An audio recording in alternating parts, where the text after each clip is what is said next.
sekitar kita, tapi terutama hati kita, untuk bisa menjadi tempat dari firman Tuhan.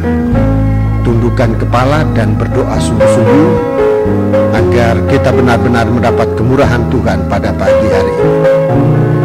Bapa di surga, di dalam nama Tuhan Yesus Kristus, ucapan syukur dan terima kasih kami panjatkan kepada Dikau untuk segala sesuatu karya-Mu Tuhan di dalam kehidupan kami yang sudah memelihara kami, bahkan sempat membukakan kesempatan bagi kami untuk bisa berkumpul di tempat ini pada pagi hari ini. Kami memperingati dan merayakan Paskah, merupakan kesempatan kami bersekutu dengan Engkau untuk memperoleh keselamatan, terlepas dari pengaruh kuasa-kuasa dunia yang jahat, untuk kami bisa masuk di dalam kerajaan-Mu yang kekal, oh Tuhan. Terima kasih Bapa. Terima kasih, banyak pengaruh-pengaruh yang coba menguasai kami, tapi kami tetap percaya Engkau lebih berkuasa, Engkau lebih besar daripada perkara-perkara dan bahkan roh-roh yang ada di dunia ini Tuhan. Sebab itu kuasailah kami, indera kami, hati kami, pikiran kami, untuk hanya menyatu dengan Dikau Tuhan. Kuasa-kuasa kegelapan, roh jahat yang selalu mau menggoda, mengganggu kami saat pemberitaan firman, Tuhan, kami panggil nama Engkau buat usir dia, yaitu di dalam nama Tuhan Yesus Kristus. Segala setan kami perintahkan kamu semua dalam nama Yesus, pergi, darah Yesus yang berkuasa. Terima kasih Bapa, haleluya. Dalam nama Yesus kami sudah berdoa, haleluya, amin.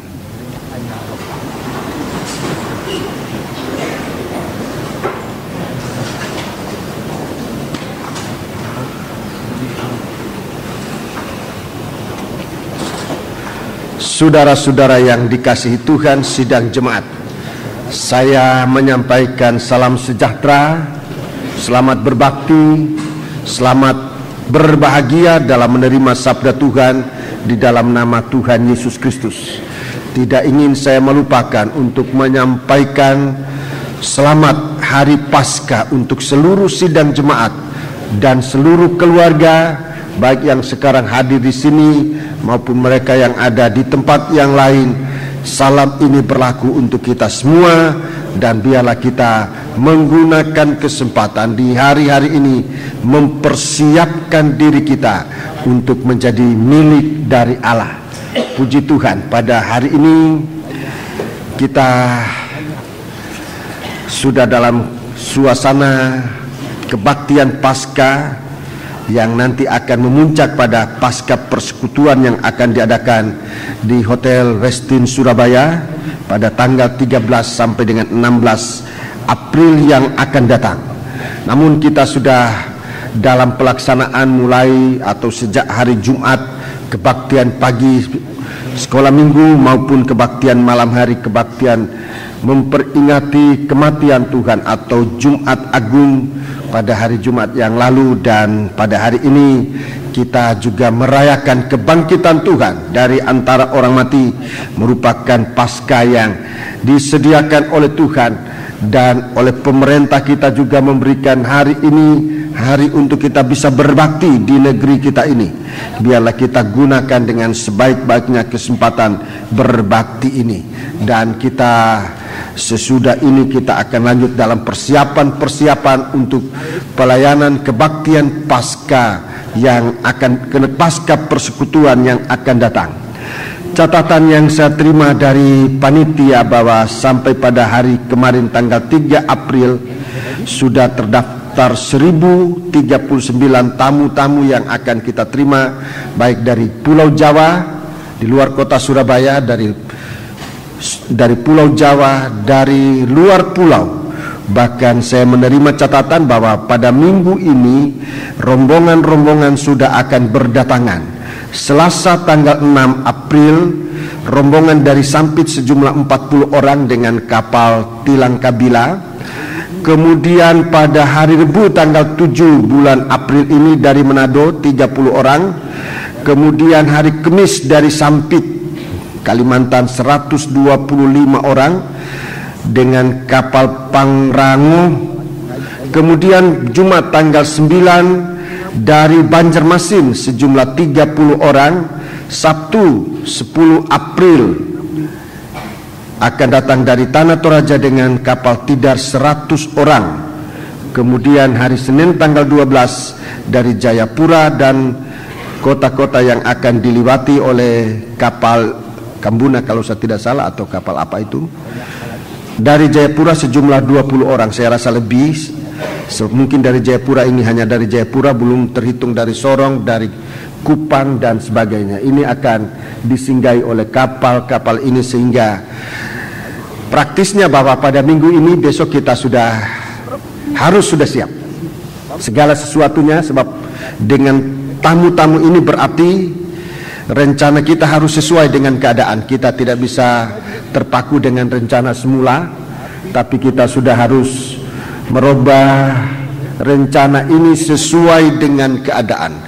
Baik penampungan, konsumsi sudah harus siap. Kemudian ini yang langsung besok akan sangat aktif, saudaraku, konsumsi, penampungan, akomodasi, panitia yang lain, pokoknya seluruh BP sudah besok harus bergerak, sebab kita tidak lagi harus terikat dengan rencana nanti buka penampungan tanggal 12. Tidak memungkinkan, saudara-saudaraku, sebab kalau kita hitung-hitung itu berapa ratus orang, kalau kita tampung di Johor jelas tidak mampu. Dan jangan-jangan malah kita dibilang, wah ini kekerakan tenaga ini di hari-hari semacam ini. Jadi baiklah kita siap, seluruh sidang jemaat. Doa justru harus ditingkatkan. Doa kita harus ditingkatkan pada minggu berjalan ini. Jangan malah kendor, sebab mungkin kita pikir sudah 2 bulan kita berdoa. Semakin dekat ini doa kita tingkatkan. Yang berpuasalah pada minggu ini. Kita selesaikan tugas doa dan puasa ini, saudara-saudaraku, sampai pada batas yang sudah kita tetapkan bersama. Dan koordinatornya saya mohon untuk memperhatikan dan mungkin untuk bisa meningkatkan perhatian kita dalam pelayanan ini. Sidang jemaat saya mohon untuk siap membantu panitia. Jika saudara-saudara membuka tempat untuk istilahnya apa itu, istilahnya penumpangan apa namanya ya, transit ya, untuk transit, penumpangan transit untuk beberapa hari ini, sebab besok datang memang kontrak dengan penampungan harus dirubah atau bagaimana dari pihak panitia, sehingga rasanya kita membutuhkan tempat-tempat transit menunggu penampungan umum akan dibuka, saudara-saudaraku. Dan ini harus spontan, dan sekalipun spontan kita jangan melibatkan panitia supaya semua korban itu bisa dipakai dengan baik. Kalau saudara ada tempat untuk satu keluarga, untuk 10 orang, untuk 20 orang, insya Allah untuk 100 orang, silakan kasih tahu, saya ini kepala sekolah, kebetulan sekolah kami libur bisa digunakan, silakan ditinjau. Jika memang bisa digunakan, kita akan gunakan, sebab memang keadaan ini tidak bisa ditawar-tawar lagi, sebab ini kesempatan buat mereka, kesempatan pertama. Sesudah ini tidak ada lagi kesempatan buat mereka untuk datang, dan kalau mereka tidak gunakan kesempatan ini, mereka baru bisa mendapat kesempatan sesudah pasca, dan itu sudah tidak mungkin lagi. Itu sebabnya mari kita memberikan pengertian yang sedalam-dalamnya dalam hal ini. Puji Tuhan. Demikian penyampaian saya secara singkat, tetapi biar berkesan di hati kita sekalian, melakukan apa yang bisa harus kita lakukan. Mari kita akan melanjutkan pemberitaan firman.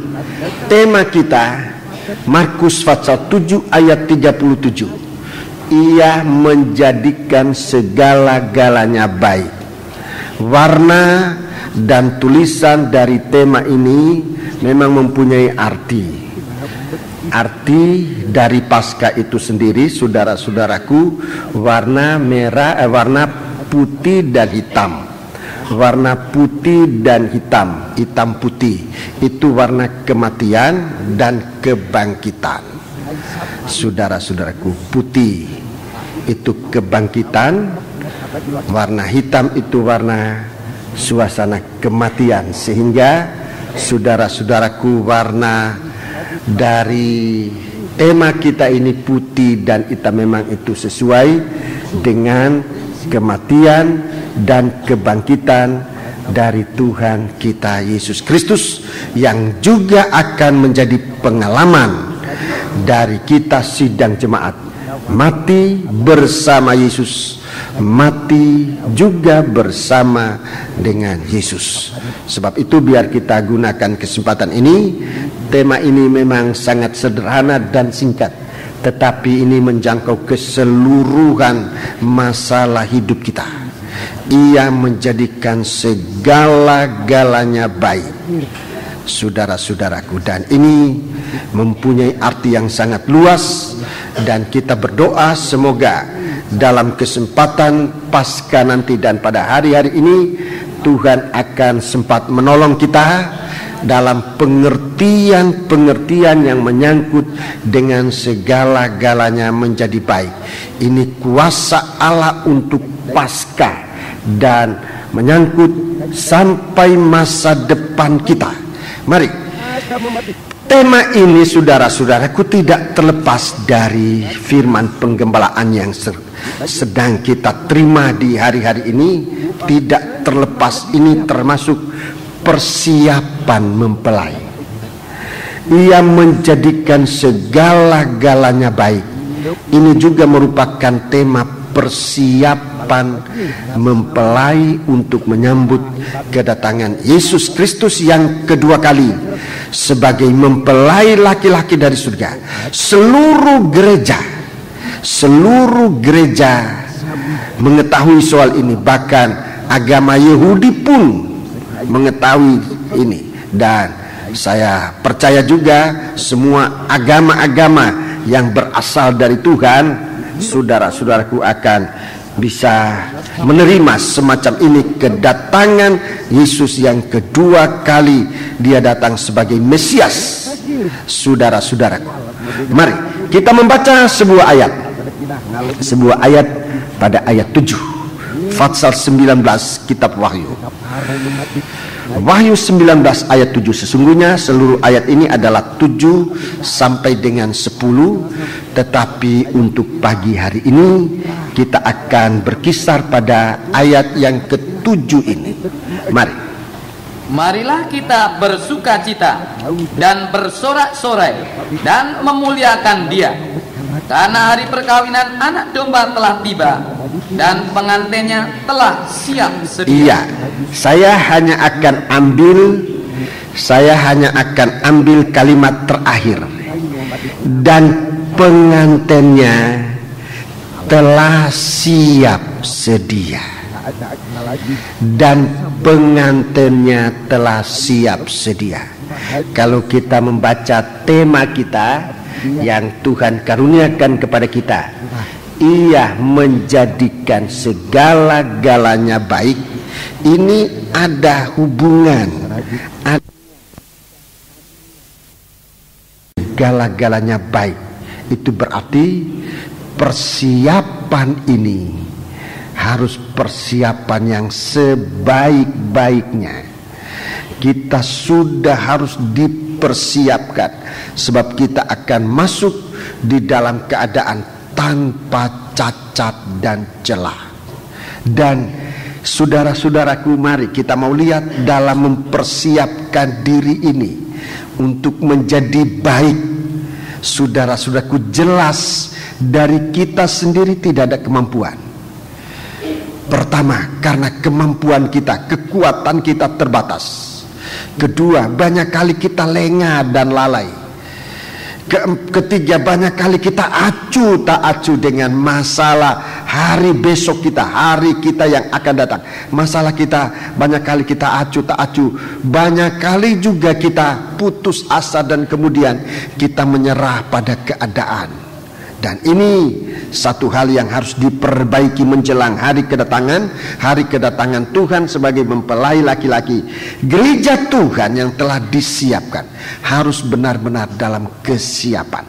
2 Korintus pasal yang ke-11. 2 Korintus pasal 11. Mari sebagai gereja Tuhan kita mau persiapkan diri. 2 Korintus pasal yang ke-11. Di masa persiapan ini, di masa meningkatnya karya pengrusakan oleh setan. Ini perkataan ini sekalipun sepintas lalu saya katakan ini, tapi harus diperhatikan. Di masa gereja dalam persiapan, di masa itu adalah peningkatan usaha pengrusakan yang diadakan oleh setan, baik di dalam dunia secara umum, tapi terutama di dalam gereja Tuhan. Pengrusakan dari setan di hari-hari ini meningkat. Mari kita membaca 2 Korintus pasal 11 ayat yang kedua. Ayat yang kedua. Sebab aku cemburu kepada kamu dengan cemburu ilahi. Ya. Karena aku telah mempertunangkan kamu kepada satu laki-laki untuk membawa kamu sebagai perawan suci kepada Kristus. Iya, jadi jelas ini ada kaitan dengan ayat 7 dari Wahyu 9 tadi. Kita dipersiapkan. Gereja Tuhan dipersiapkan.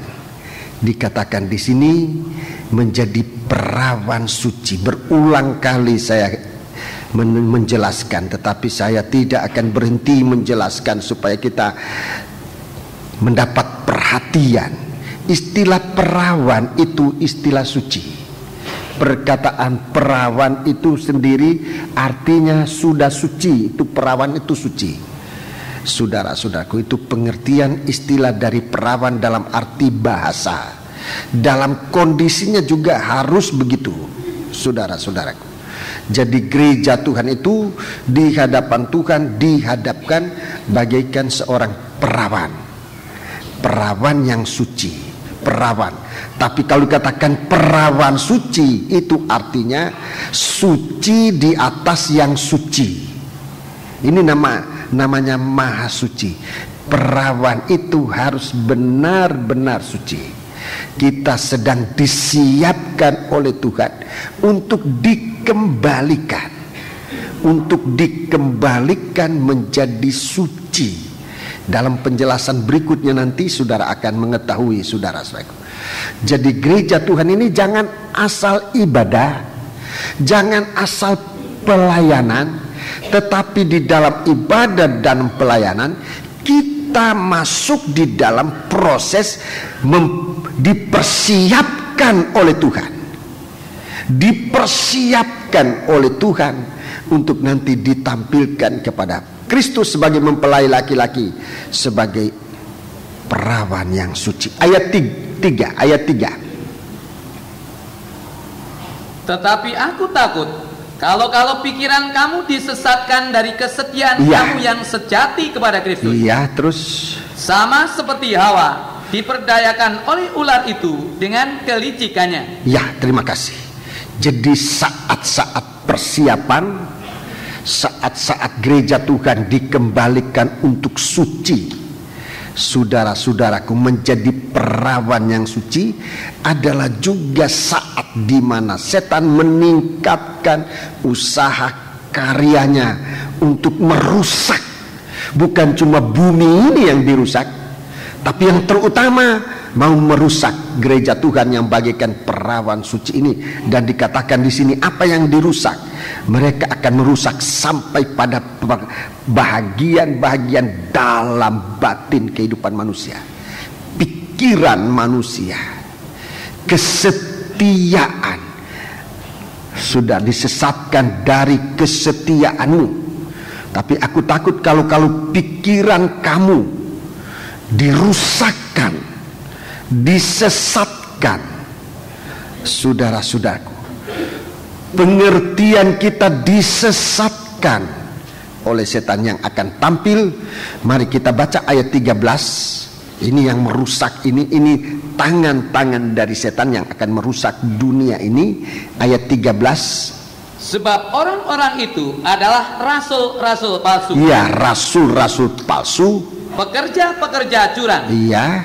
Yang menyamar sebagai rasul-rasul Kristus. 14. Hal itu tidak usah mengherankan, sebab iblis pun menyamar sebagai malaikat terang. Ya, jadi ini yang sedang bekerja di hari-hari ini. Merusak, dirusak. Dan saudara-saudara, sidang jemaat para imam-imam, tua-tua, saya sebagai gembala, kemudian para pengerja-pengerja seluruhnya kita perhatikan. Sebab kalau kita lihat di sini bagaimana sistem setan bekerja, dia akan pakai saudara-saudara yang aktif di dalam gereja itu, merupakan rasul, pekerja-pekerja. Kita perhatikan, kita dipilih oleh Tuhan, dan mari kita mempersiapkan diri supaya apabila orang-orangnya setan yang datang untuk merusak, kita tidak sempat dirusak. Sebab kalau gembala rusak, seluruh sidang jemaat rusak. Kalau tua-tua rusak, dia tidak disebut si A atau si B, tetapi dia sebut tua-tua gereja. Kalau pengerja yang rusak, dia orang sebut pengerja di gereja itu rusak. Kalau imam-imam rusak, orang katakan imam-imam di gereja sana itu bobrok, rusak. Jadi kita jaga ini, saudara-saudaraku. Memang setan datang di situ. Kalau kita yang rusak, yang menjadi rusak itu seluruh sidang jemaat. Jadi mari kita menjaga diri kita di hari ini semuanya, sebab di saat kita dipersiapkan oleh Tuhan, saudara-saudaraku, di saat itu setan datang dengan kuasa yang paling ampuh terakhir. Senjata yang paling ampuh yang dipakai oleh setan adalah pemalsuan. Dalam ayat 4 jelas yang dipalsukan adalah yang berkaitan dengan firman Allah. Yang berkaitan dengan firman Allah, memalsukan Kristus, firman menjadi daging, itu dipalsukan. Firman Allah itu sendiri akan dipalsukan. Yang akan dipalsukan adalah roh. Firman itu adalah dalam ayat yang dalam Yohanes pasal 6, itu roh yang menghidupkan. Saudara, Yohanes pasal 6, lebih saudara baca. Jadi firman Allah ini, saudara-saudaraku, dalam Injil Yohanes pasal 6 disebut dialah roh yang menghidupkan. Yohanes pasal 6. Mari.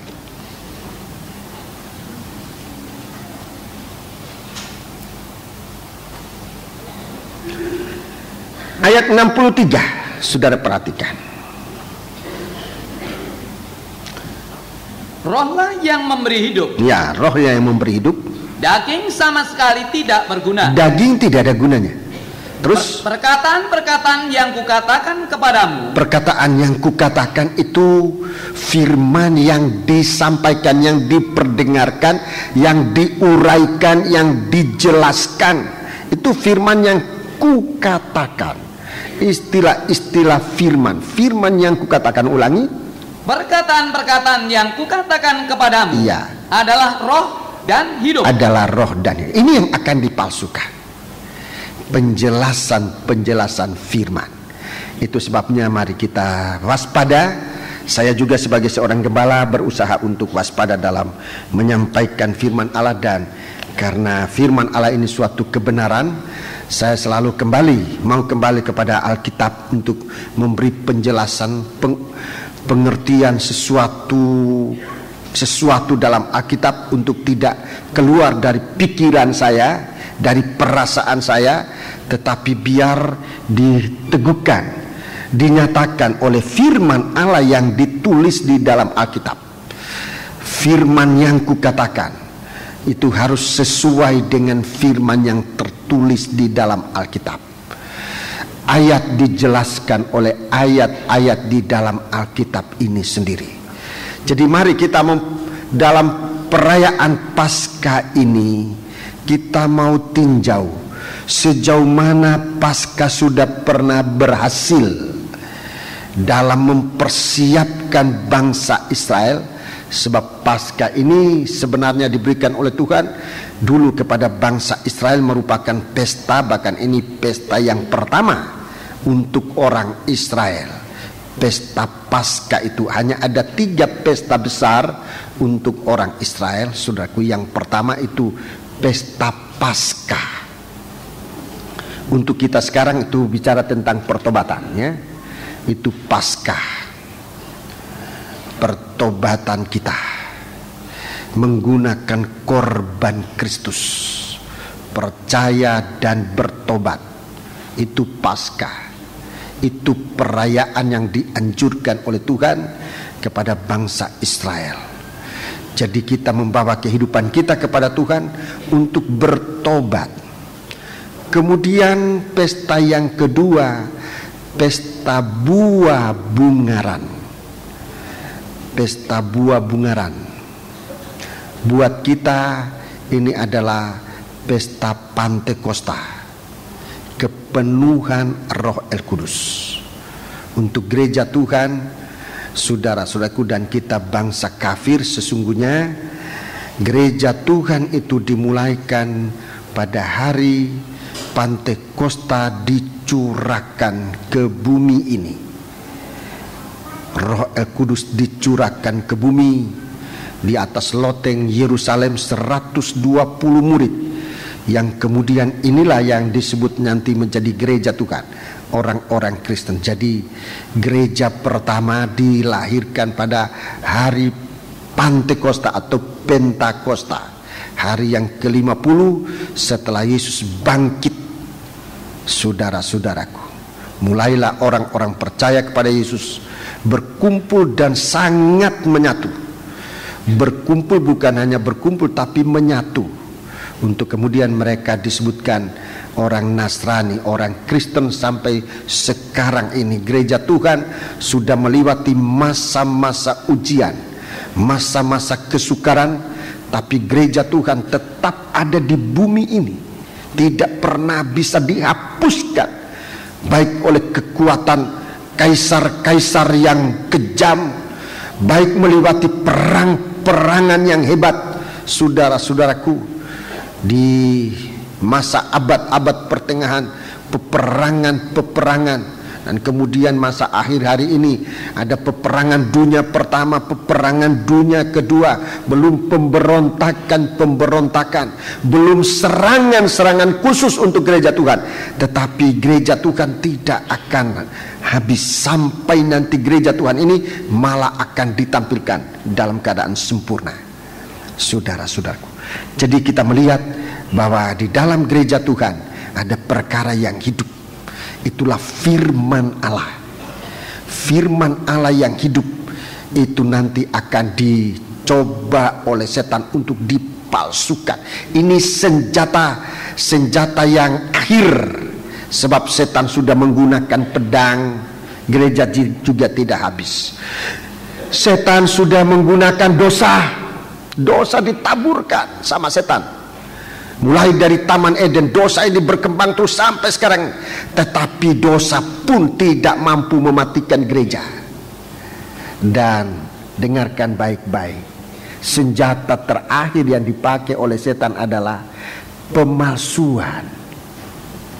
Kalau dosa, makin lama orang Kristen itu tahu, oh ini dosa, dan orang Kristen tidak mau lagi.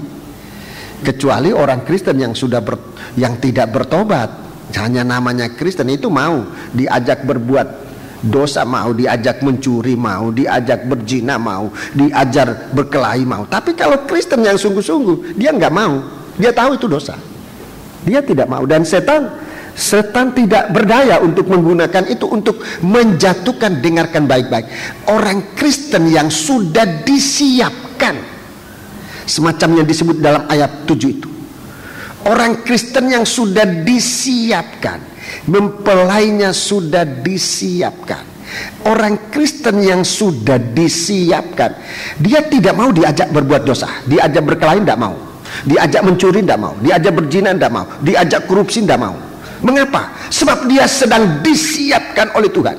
Tetapi apa yang bisa dipakai oleh setan adalah datang dengan menawarkan yang palsu. Nah, di sini saudara-saudaraku banyak kali namanya perawan tidak punya pengalaman, pengertian juga belum mantap. Di sini kesempatan semacam ini gereja Tuhan banyak jatuh. Oh, ini kan juga firman, ini ada ayatnya, ini juga firman. Tanpa mengetahui bahwa yang disodorkan oleh setan itu adalah firman yang palsu. Firman yang palsu, Injil yang palsu. Oh, ini juga roh. Nah, kalau kita tidak mengetahui roh yang benar, saudara-saudaraku, waktu setan datang, ini juga roh, ini juga roh. Apalagi disertai dengan mujizat-mujizat. Roh setan juga mengerjakan mujizat, bahkan menurunkan api dari langit. Saudara-saudaraku, di saat itu gereja Tuhan bisa jatuh, dirusakkan bukan hanya perbuatannya, sampai akalnya. Itu artinya orang ini tidak akan pernah bisa berbalik.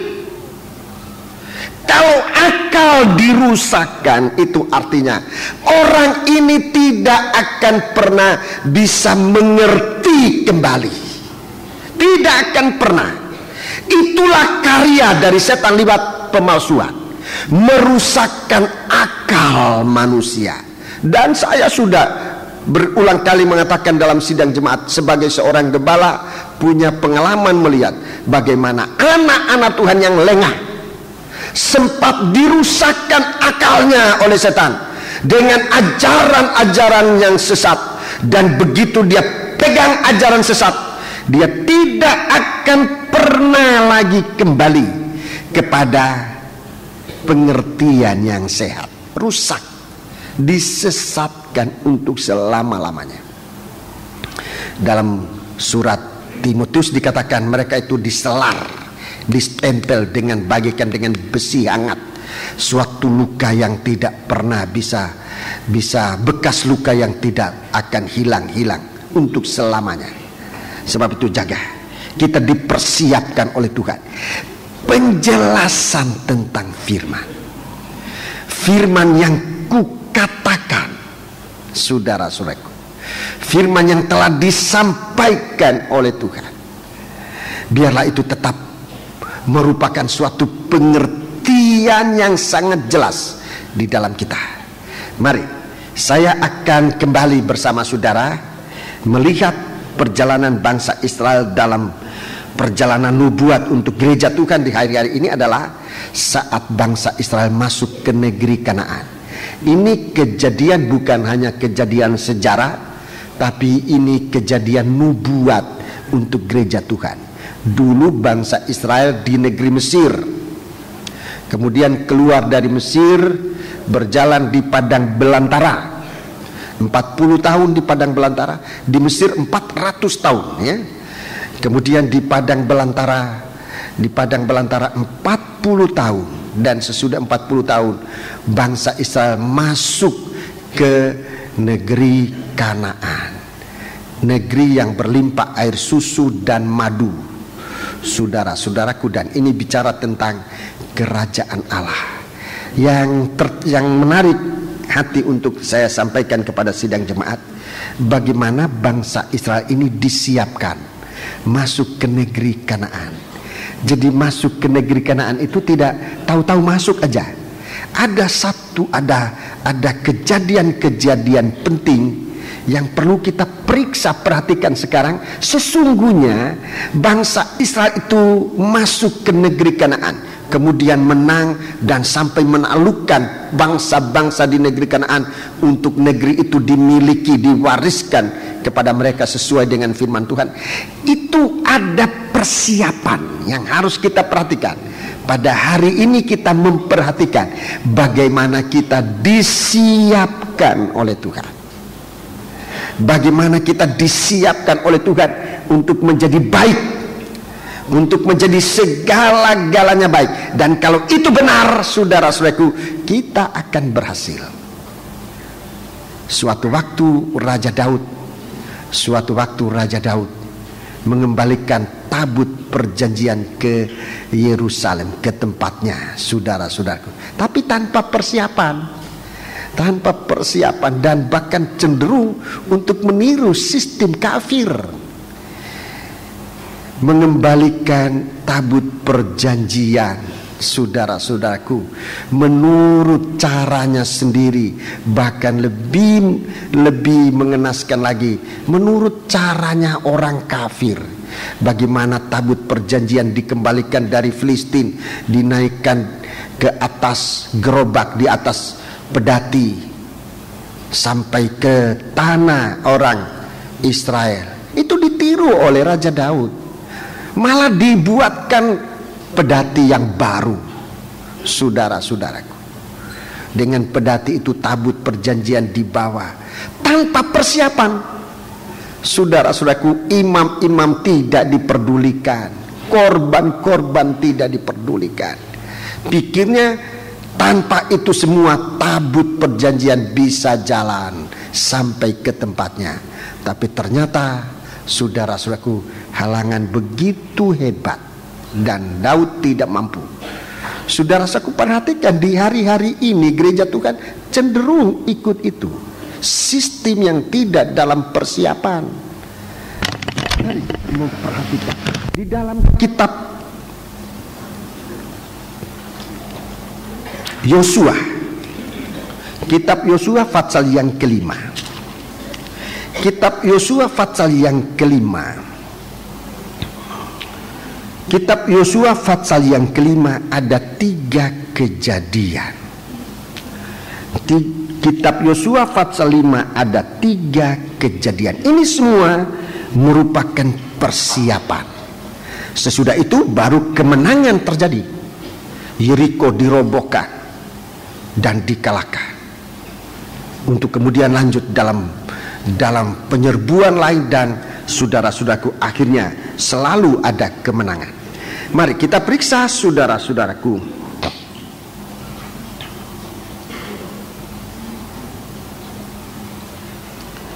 Cerita pertama pasal 5 ayat 1 sampai dengan ayat yang ke-9. Itu cerita pertama. Cerita pertama ayat 1 sampai dengan ayat yang ke-9. Itu tentang penyunatan. Ini persiapan pertama. Penyunatan. Ternyata memang bangsa Israel ini tidak sempat menyunatkan anak-anaknya sampai mau masuk ke negeri Kanaan. Tetapi untung, saudara-saudaraku, bahwa pimpinan waktu itu adalah Yosua sangat tanggap dengan sistem karyanya Allah. Kita berdoa, saudara-saudaraku, supaya kita semua dalam keadaan tanggap. Saya juga mohon bantuan doa dari sidang jemaat kepada saya yang diberikan oleh Tuhan sebagai gembala yang bertanggung jawab, agar tanggap terhadap firman Allah. Yosua dia tanggap sehingga jemaat tertolong. Yang pertama adalah soal penyunatan. Sunat sendiri itu janji Tuhan. Janji Tuhan jauh sebelum Taurat, saudara-saudaraku, jauh sebelum Taurat. Itu janji Tuhan dengan Ibrahim. Waktu itu Ibrahim bernama Abram, dia berjanji dengan Tuhan, dan dua pihak ini berjanji. Tuhan katakan, dari pihak aku, dari pihak Tuhan, aku berikan namaku kepadamu. Jadi namamu sekarang bukan Abram, tapi ditambah dengan nama Allah di tengah-tengahnya. Abram menjadi Abraham, ada H itu namanya Tuhan. Yahweh, Huah atau Yahweh, itu nama Allah. Jadi nama Tuhan ditaruh di dalam Abram, itu janji. Tapi kemudian Tuhan katakan kepada Ibrahim, sekarang dari pihak kamu semua orang laki-laki harus disunat. Harus disunat. Jadi penyunatan ini janji. Ayat 1 sampai dengan 9 bicara soal penyunatan. Yang kedua, ayat 10 sampai dengan ayat yang ke-12. Ayat 10 sampai dengan ayat yang ke-12. soal Paskah. Paskah ini persiapan untuk masuk ke negeri Kanaan. Sama dengan sunat, persiapan masuk ke Kanaan. Paskah ini juga persiapan masuk ke Kanaan. Harus ada, ini persiapan-persiapan. Dua macam ini. Sekarang persiapan yang ketiga, ayat 13 sampai dengan ayat 15. Panglima bala tentara Tuhan datang dengan pedang. Kemudian dalam ayat 15 dia katakan, tanggalkan kasutmu dari kakimu, sebab tempat engkau berdiri itu kudus. Dan Yosua berbuat demikian. Jadi ini persiapan-persiapan, 3 macam persiapan ini. Mari kita perhatikan baik-baik menghadapi, nomor 1, menghadapi kita masuk ke kerajaan Allah 1000 tahun. Kerajaan Allah 1000 tahun di bumi ini. Saya pernah mengatakan, dan mungkin sudah beberapa kali saya mengatakan, semoga 1000 tahun yang kita hadapi ini adalah 1000 tahun ini adalah semoga milenium yang akan datang. Semoga. Saya tidak tahu betul, dan saya punya pengharapan semoga milenium ini atau kerajaan 1000 tahun itu tidak terlalu lama lagi buat kita, ya. Sebab rusaknya dunia ini semakin parah. Kalau kita lihat dari kacamata rohani, dari pandangan secara kesucian kebenaran Allah, sesungguhnya dunia ini sudah tidak layak dihuni lagi. Sudah tidak layak dihuni lagi. Sebab dunia ini kembali seperti bumi pada mula pertama. Coba tolong baca bumi mula pertama, Kejadian pasal 1. Itu bumi mula pertama. Kejadian di mana bumi itu tidak layak dihuni. Jadi kalau kita lihat situasi dunia ini sesungguhnya sudah tidak layak dihuni. Saudara taruh tanda pada Yosua ini, kita nanti akan kembali untuk persiapan masuk ke dalam dunia baru. Mari kita baca ayat 1 mulai. Pada mulanya Allah menciptakan langit dan bumi. Iya, menciptakan langit dan bumi. Ayat 2. Bumi belum berbentuk dan kosong. Iya, bumi belum berbentuk dan kosong. Gelap gulita menutupi samudra raya, dan roh Allah melayang-layang di atas permukaan air. Ya, terima kasih. Ini bumi pertama, tidak layak huni, tidak layak didiami. Ini keadaan bumi yang pertama-tama, saudara-saudaraku, adalah nomor 1, belum berbentuk, kacau balau. Itu bumi pertama. Kacau balau, tidak ada bentuknya. Coba kalau kita lihat secara rohani keadaan bumi sekarang ini, ya sudah semacam ini. Keadaan bumi sekarang ini sudah dalam keadaan kacau balau, tidak ada ketentuan. Tidak ada ketentuan lagi. Baik segala-galanya, baik musim tidak berketentuan lagi. Arus air tidak berketentuan lagi. Bisa-bisa nanti karena begitu kacaunya sungai itu mengalir dari muara ke udik. Bisa jadi begitu, sebab miring, bumi ini jadi miring nanti. Sekarang miringnya begini, besok miringnya begini. Bisa. Jangan saudara pikir wah kita ini berada dalam bumi yang susah, nanti susah terus. Tidak begitu lagi. Yang senang sampai lupa wah kita senang-senang terus. Tidak begitu lagi. Semua hari-hari ini bersifat sementara. Sebab bumi sudah dalam keadaan tidak berbentuk. Orang kaya hari ini besok belum tentu kaya. Orang miskin hari ini, saudara-saudaraku, pada waktu-waktu kemudian belum tentu dia terus miskin. Semua dalam keadaan tidak berketentuan. Tidak ada orang bisa menjamin. keadaannya akan tetap seperti itu. Nggak ada. Mengapa? Sebab kita berada pada bumi yang tidak berketentuan, saudara-saudara. Kedua, keadaan bumi kosong. Keadaan bumi itu kosong. Kalau kita memegang bumi ini sama dengan memegang udara. Apa yang udara itu ada, tetapi apa kita bisa pegang? Asap itu ada, tapi apa kita bisa pegang? Bumi ini kosong. Tidak ada yang kita bisa harapkan. Itu keadaan yang kedua. Yang ketiga, bumi itu gelap. Itu bumi pertama. Bumi itu gelap. Itu bumi yang pertama. Tidak ada hal-hal yang kita bisa harapkan. Gelap, kegelapan di mana-mana. Gelap yang dikatakan di sini, saudara-saudaraku, itu kegelapan berbicara tentang kejahatan semakin meningkat. Yang melakukan itu adalah orang-orang gelap. Hatinya gelap, matanya gelap.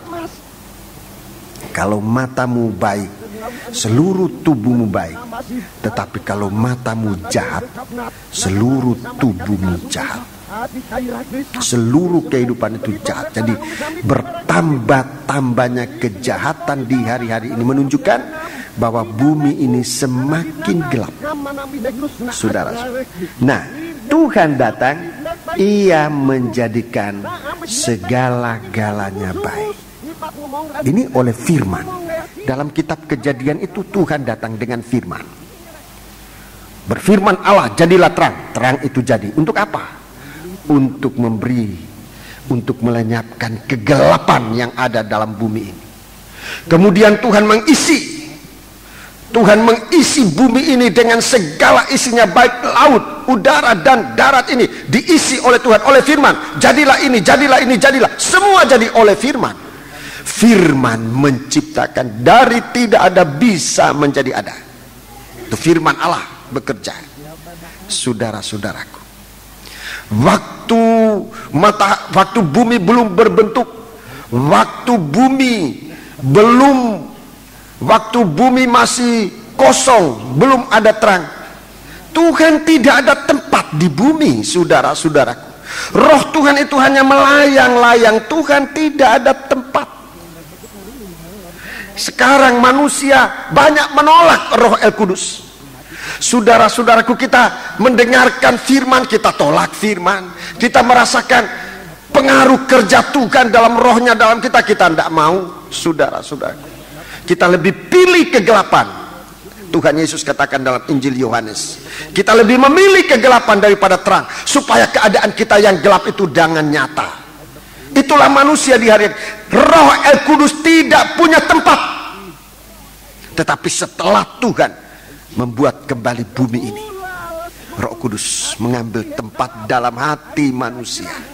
Itu yang Tuhan cari. Dari sekian apa yang ada yang diciptakan oleh Tuhan, Tuhan pilih satu tempat dari Roh Kudus. Roh Kudus yang tadinya melayang-layang tidak ada tempat, Tuhan kemudian datang kepada manusia ciptaan Tuhan. Sekalipun manusia itu tadinya hanya dari lebu tanah, tetapi Tuhan meniupkan roh yang hidup dalam hidungnya, sehingga manusia ini menjadi makhluk yang hidup.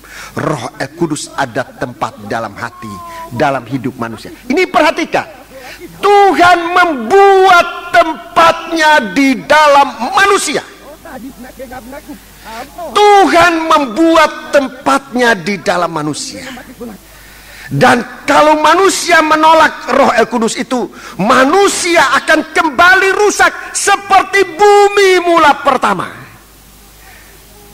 Saya ulangi, bahwa pada setiap manusia Tuhan membuat tempatnya. Kalau saya gunakan istilah sederhana, saudara-saudaraku, sebetulnya istilah ini jauh dari kualitas tempat itu. Kalau saya istilahkan gampang-gampang, kalau kita ini rumah, Tuhan buat kamar di dalam kita untuk tempat Dia. Kamar itu tidak boleh diisi dengan barang-barang lain. Tidak boleh tempat itu tidak boleh diisi. Oh, ini kosong, tidak ada Tuhan. Kita isi dengan barang-barang, dengan kekayaan, dengan pangkat. Tidak bisa. Tidak bisa. Ruangan itu akan tetap kosong. Biar kita mau isi satu dunia di tempatnya Tuhan dalam hati kita, tempat itu akan masih merasa kosong. Sebab tempat itu hanya untuk Tuhan, tidak boleh diisi dengan lain. Itu ada dalam hati manusia. Kalau saudara merasa semuanya ada, segala-galanya jalan seperti normal, tetapi kok ada sesuatu yang kurang. Apa yang kurang itu? Tuhan tidak ada di dalam hidupmu. Itu tempat kekurangan itu tidak bisa diisi. Ada orang merasa, wah ada kekurangan, mungkin masalah makanan. Ayo kita tidak puas makan di rumah, ada restoran baru, ayo coba. Lama-lama bosan juga. Sebab memang tidak bisa. Kekosongan ini diisi dengan makanan itu tidak bisa. Pindah lagi restoran sana dan sebagainya dan sebagainya. Tidak akan pernah bisa merasa bahwa kita punya kekosongan itu diisi pas. Diisi pas oleh Tuhan. Roh Tuhan melayang-layang di luar kita. Tempatnya kosong. Mari kita ganti dengan kesibukan ini, kesibukan itu, tetapi kembali kosong lagi. Sebab apa? Sebab tempat itu tidak bisa diisi dengan kesibukan. Kesibukan daging, kesibukan dunia. Kita mau coba apa saja, tempat itu hanya bisa terisi kalau kita bisa membuka hati untuk Tuhan. Roh Tuhan itu masuk di dalam kita. Kita menjadi hidup. Itulah hidup yang sesungguhnya. Nah, manusia ini sudah sempat rusak, sehingga manusia itu seakan dikembalikan dalam bentuk bumi mula-mula. Bumi yang mula-mula, yang tidak keruan, yang tidak punya bentuk, bumi yang kosong, bumi yang gelap. Itulah keadaan manusia.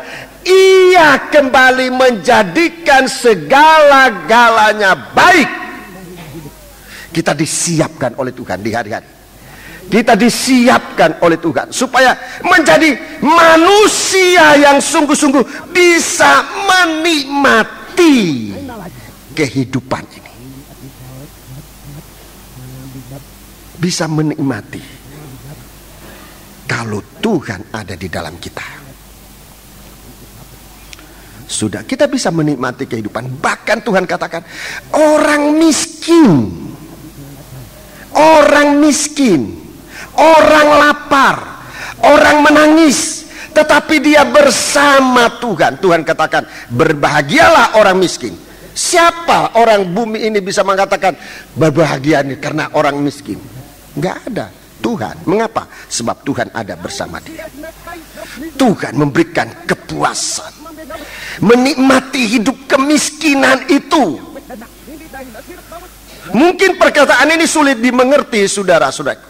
Tetapi kalau Roh Tuhan bersama kita, saudara-saudaraku, kita dalam keadaan apapun juga, Tuhan izinkan kita bagaimana bahagianya menikmati kemiskinan.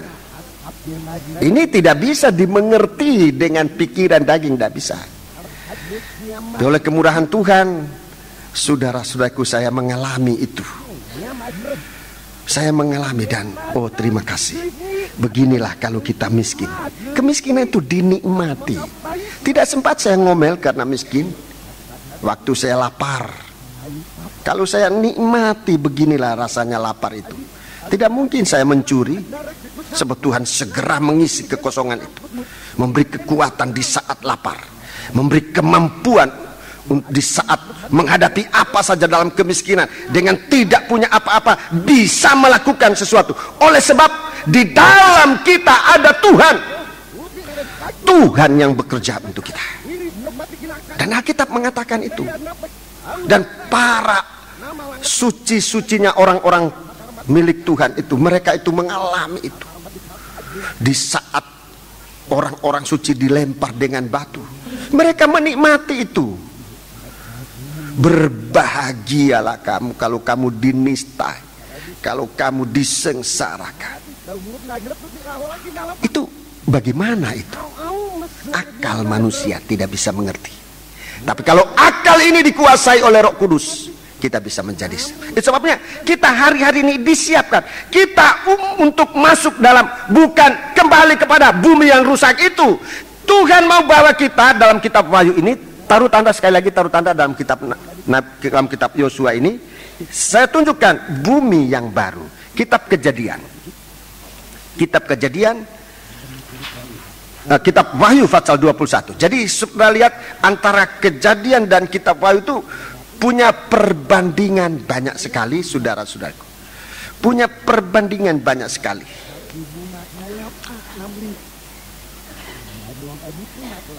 Ayat pertama. Ayat pertama.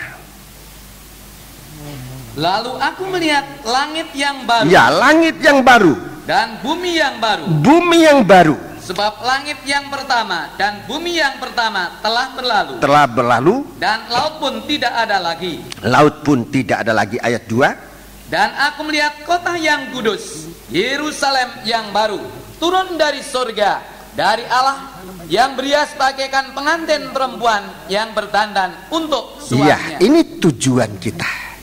Ke bumi yang baru, ke langit yang baru. Tapi kita semua harus disiapkan oleh Tuhan. Kita harus disiapkan. Mari, sama seperti bangkai dari Mesir, ini gambaran dunia lama, untuk kembali ke negeri Kanaan. Ini gambaran dunia baru. Nah, sebelum masuk ke Kanaan, saudara-saudaraku, kita disiapkan. Bangsa Israel disiapkan. Mari, 3 persiapan ini. Pertama, sunat. Kedua, Paskah. Ketiga, tanggalkan kasut. Ini persiapan. Tanggalkan kasut. Ini persiapan. Mari kita membaca cerita pertama.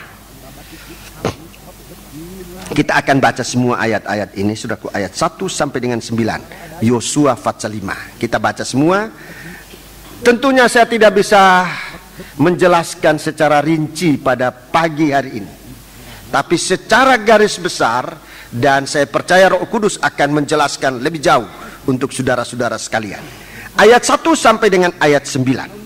Ketika semua raja orang Amori di sebelah barat sungai Yordan dan semua raja orang Kanaan di tepi laut mendengar bahwa Tuhan telah mengeringkan air sungai Yordan di depan orang Israel, sampai mereka dapat menyeberang, tawarlah hati mereka dan hilanglah semangat mereka menghadapi orang Israel. Iya, ayat 2. Pada waktu itu berfirmanlah Tuhan kepada Yosua, Ya. buatlah pisau dari batu dan sunatlah lagi orang Israel itu untuk kedua kalinya. Ya, sunat lagi orang Israel ini. Lalu Yosua membuat pisau dari batu dan disunatnyalah orang Israel itu di bukit kulit katan. Inilah sebabnya Yosua menyunat mereka, semua orang yang keluar dari Mesir, yakni yang laki-laki, semua prajurit telah mati di padang gurun di tengah jalan setelah mereka keluar dari Mesir. Ya, jadi orang laki-laki yang keluar dari Mesir itu sudah mati di padang belantara. Mereka ini yang sudah disunat. Yang keluar dari Mesir, saudara-saudaraku, juga menggunakan Paskah. Mereka itu sudah disunat menggunakan Paskah, keluar dari Mesir. Tetapi karena perjalanan begitu lama, 40 tahun, semua orang yang keluar dari Mesir ini sudah mati di padang belantara. Terus, sebab semua orang yang keluar dari Mesir itu telah bersunat, tetapi semua orang yang lahir di padang gurun dalam perjalanan sejak keluar dari Mesir belum disunat. Belum bersunat, yang lahir di padang belantara ini belum bersunat. Terus, sebab 40 tahun lamanya orang Israel itu berjalan melalui padang gurun sampai habis mati seluruh bangsa itu, yakni prajurit yang keluar dari Mesir, yang tidak mendengarkan firman Tuhan. Kepada mereka itu Tuhan telah bersumpah bahwa ia tidak akan mengizinkan mereka melihat negeri yang dijanjikan Tuhan dengan bersumpah kepada nenek moyang mereka akan memberikan kepada kita suatu negeri yang berlimpah-limpah susu dan madunya. Ya, terima kasih. Jadi sampai di sini kita perhatikan, semua orang yang lahir di Mesir itu mati di padang belantara, tidak sempat masuk. Sebab negeri Kanaan itu negeri yang dijanji oleh Tuhan. Kenapa orang-orang yang keluar dari Mesir ini kok mati semua? Sebab mereka selalu ada ikatan hubungan kembali dengan Mesir. Anak-anak Tuhan yang tidak mau mengalami kelepasan, bukan pengampunan, kelepasan. Itu sama dengan orang Israel yang selalu ingat Mesir, selalu bicara kita kembali lagi ke Mesir. Ada sedikit kesulitan, kembali ke Mesir. Itu artinya orang-orang Kristen yang tidak mengalami kelepasan, tidak tahan godaan, tidak tahan percobaan. Begitu ada godaan, begitu ada percobaan, segera ingat kembali ke Mesir. Itulah yang membuat mereka untuk membuat kembali lembu emas dan mereka sembah. Itu patungnya, itu berhalanya orang Mesir yang mereka ingat terus. Ingat labunya orang Mesir, ingat daging di Mesir, sampai ingat berhalanya, sehingga tanda-tanda kekafiran ini ada. Itu harus dihapuskan. Tuhan tidak mau bangsa yang keluar, yang masuk ke negeri Kanaan itu ada kontak lagi dengan orang Mesir. Dan Tuhan katakan jalan ini jangan diliwati kembali. Dari Mesir, dari Kanaan lewat jalan ini kembali ke Mesir. Ini jalan ini jangan diulangi lagi. Apalagi jalan ini digunakan untuk membeli kuda di Mesir. Tuhan larang, tidak boleh. Dan sebabnya semua orang keluar ini mati. Mari kita baca ayat 7.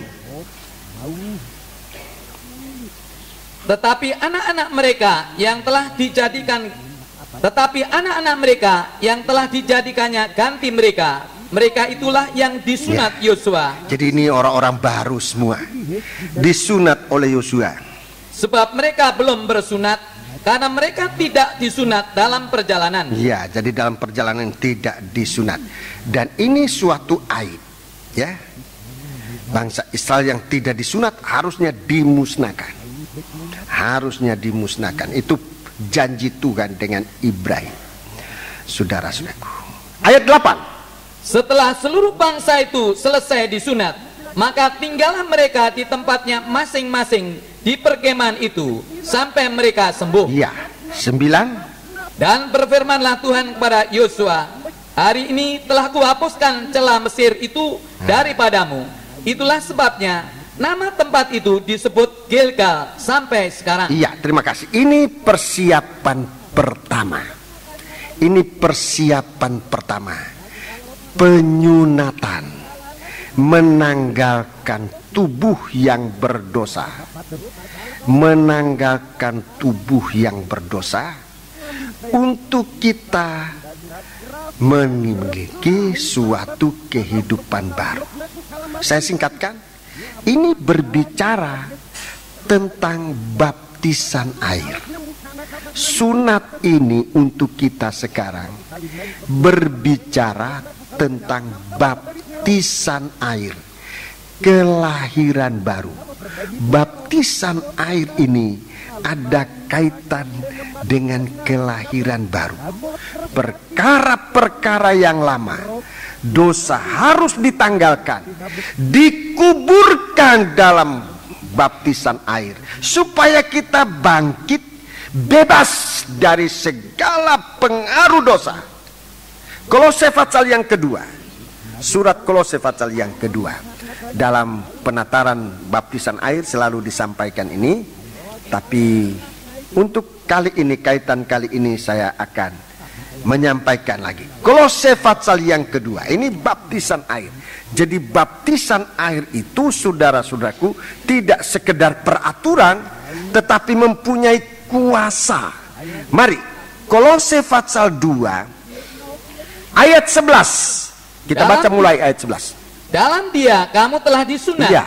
bukan dengan sunat yang dilakukan oleh manusia. Ya, bukan sunat yang dilakukan oleh manusia, tetapi dengan sunat Kristus. Ya. Yang terdiri dari penanggalan akan tubuh yang berdosa. Ya, penanggalan tubuh yang berdosa. Terus? Karena dengan Dia kamu dikuburkan dalam baptisan. Ya, dengan Dia kehidupan berdosa itu dikuburkan dalam baptisan, dan di dalam Dia kamu turut dibangkitkan juga oleh kepercayaanmu kepada kerja kuasa Allah yang telah membangkitkan Dia dari orang mati. Iya, terus kamu juga meskipun dahulu mati oleh pelanggaranmu dan oleh karena tidak disunat secara lahiriah, telah dihidupkan Allah bersama-sama dengan Dia sesudah Ia mengampuni segala pelanggaran kita 14. dengan menghapuskan surat hutang yang oleh ketentuan-ketentuan hukum mendakwa dan mengancam kita, dan itu ditiadakannya dengan memakukannya pada kayu salib. Iya, terima kasih. Jadi ini buat kita sekarang. Dulu penyunatan memakai pisau batu, disunat memakai pisau batu. Saudara-saudaraku, buatlah pisau batu untuk menyunat anak-anakmu. Dan kemudian dalam ayat yang ke-9 tadi kita membaca, itu untuk menghapuskan segala aib. Mari kita lihat pengertiannya apa dalam perjanjian baru. Efesus pasal yang kelima. Efesus pasal yang kelima. Efesus pasal yang kelima ayat 25. Efesus pasal 5 ayat 25 sampai dengan ayat yang ke-28, ayat 27. Hai suami, kasihilah istrimu sebagaimana Kristus telah mengasihi jemaat dan telah menyerahkan dirinya baginya. Ya, telah menyerahkan dirinya baginya. Jadi saudara-saudaraku, ini suatu kasih Allah. Baptisan air ini dikaitkan dengan kasih Allah. Kasih mempelai pria kepada mempelai wanitanya, saudara-saudaraku. Ia ingin menyucikan sidang jemaat, menghapuskan segala cacat celah. Baca terus ayat 20. Untuk mengkuduskannya, sesudah ia menyucikannya dengan memandikannya dengan air dan firman. Ini baptisan air dan firman. Jadi kalau dulu sunat itu dikaitkan dengan pedang, dengan pisau batu, di sini baptisan air dikaitkan dengan firman. Nanti saya akan tunjukkan firman model apa itu. Bukan firman biasa yang dipakai untuk menyunat ini, untuk menampilkan gereja Tuhan disiapkan untuk nanti masuk dalam negeri Kanaan. Mau masuk ke negeri Kanaan, penyunatan itu mutlak, tidak bisa ditawar-tawari, harus dilakukan oleh setiap orang Israel. Bagi kita sekarang, Tuhan mengasihi kita. Baptisan air itu Tuhan menyatakan kasih-Nya secara utuh untuk kita. Sayang, banyak orang menolak baptisan air. Sebab banyak kali kami hamba Tuhan ini juga salah dalam penyampaian tentang baptisan air. Banyak kali baptisan air ini mau digunakan untuk kaitannya dengan keanggotaan di dalam sidang jemaat. Sebenarnya bukan itu tujuan yang utama. Itu hanya sampingan saja. Dan ya, seandainya di negeri kita ini tidak perlu ada organisasi, ya sudah lebih bebas lagi. Tetapi tidak demikian di negeri kita. Harus ada organisasi. Di negeri-negeri lain mungkin ada gereja-gereja yang tidak perlu organisasi, tapi bagi kita harus ada. Sebab itu tuntutan di undang-undang kita di negeri ini. Kita berorganisasi, tapi saudara-saudaraku, anggota gereja Tuhan adalah tubuh Kristus. Adalah tubuh Kristus yang dikasihi oleh Tuhan, untuk kemudian dibasuh dengan memandikannya dengan air sekarang dan firman. Tidak hanya mandi air tanpa firman, tidak juga hanya firman tanpa baptisan. Firman permandian dan firman itu ada kaitan. Baca terus ayat 27. Kita lihat di sini ada hubungan dengan Tuhan mengatakan aku menghapuskan segala aibmu. Mari ayat yang ke-27. Supaya dengan demikian ia menempatkan jemaat di hadapan dirinya dengan cemerlang, tanpa cacat atau kerut atau yang serupa itu, tetapi supaya jemaat kudus dan tidak bercela. Iya, supaya jemaat kudus dan tidak bercela. Saya mau tunjukkan firman ini. Model apa firman yang disampaikan ini? Itu bagaikan pisau batu yang dipakai oleh Yosua untuk menyunat semua orang Israel. Ibrani pasal yang keempat. Ibrani pasal yang keempat. Ini firman yang dipakai oleh Tuhan untuk menyunat sidang jemaat dari segala aib yang ada di dalam kehidupan sidang jemaat. Ibrani pasal yang keempat ayat 12. Sebab firman Allah hidup dan kuat. Iya, hidup dan kuat. Dan lebih tajam dari pedang bermata dua manapun. Perhatikan, bukan sama dengan pedang bermata dua, lebih tajam.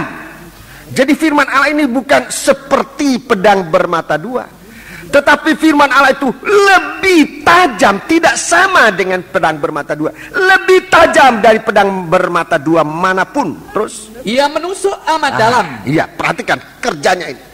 Dia mengoperasi amat dalam sampai memisahkan jiwa dan roh. Sampai memisahkan jiwa dan roh. Saya kira tidak ada ahli bedah semacam ini.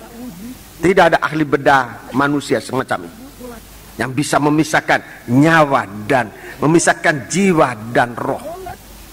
Begitu hebatnya firman Allah menusuk amat dalam untuk mengoperasi dosa manusia. Bukan hanya dalam perbuatan tubuh ini, tetapi sampai dalam alam pikiran, sampai di dalam hati, sampai di dalam ingatan manusia. Itu ada dosa-dosa yang harus dipisahkan dari manusia, supaya manusia ini perbuatannya baik, pikirannya normal baik, perasaannya baik, angan-angannya baik, hatinya baik, ucapannya baik, segala-galanya baik. Jadi untuk masuk nanti ke kerajaan Allah itu, semua harus menjadi baik, segala-galanya harus dijadikan baik. Baca terus. Sendi-sendi dan sungsum, iya, ia sanggup membedakan pertimbangan dan pikiran hati kita. Terus. Dan tidak ada sesuatu makhluk pun yang tersembunyi di hadapannya. Sebab segala sesuatu telanjang dan terbuka di depan mata Dia, yang kepadanya kita harus memberikan pertanggungan jawab. Ya, ini persiapan, saudara-saudara. Baptisan air, kita coba periksa baptisan air kita ini bagaimana. Hanya asal saja karena mau ini mau itu, banyak kali diminta surat baptisan. Bahkan, ya malu mau katakan, tapi ini sudah terjadi. Tidak apa, saya kasih tahu aja. Sampai surat baptisan ini bisa dibeli. Lah bukan itu, saudara-saudaraku. Bukan itu. Bukan itu. Arti dari baptisan itu, kita disunat dengan tajamnya firman, supaya waktu kita dalam baptisan, segala sesuatu yang berdosa ditanggalkan, dipisahkan. Artinya pikiran yang jahat itu dioperasi oleh Tuhan, yang jahat ditinggalkan dalam baptisan, dikuburkan dalam baptisan. Perasaan yang jelek dioperasi oleh firman Allah, perasaan itu dikuburkan.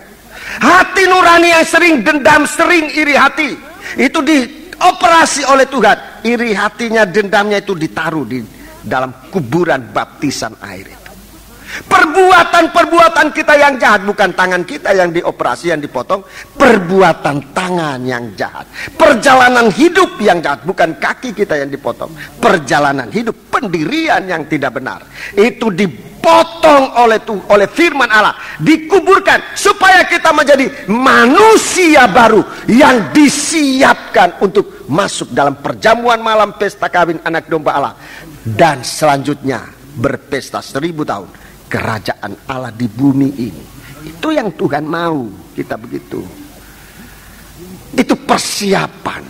Sunat, penyunatan itu dilakukan sebelum masuk ke tanah Kanaan. penyunatan mutlak dilakukan. Sesudah 40 tahun berjalan, 2000 tahun masa gereja. Itu sebabnya pada hari-hari ini saudara-saudaraku, saya ingin menyampaikan firman Allah, berkobar-kobar untuk menyampaikan firman Allah. Di hari-hari akhir 2000 tahun gereja Tuhan sudah ada di bumi ini. Sebab kalau melihat nubuatan, kita akan masuk pada milenium yang akan datang. Siapa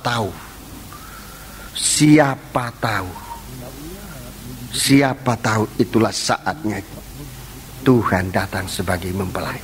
Tidak ada orang yang tahu, tapi kita harus siap. Kita sudah diselamkan dalam air. Sekarang bagaimana saudara menerima firman? Apakah firman ini kita terima begitu aja? Apakah kita tetap kering sementara kita seharusnya sudah diselamkan dalam air dan firman? Kita benar-benar menyelami firman sampai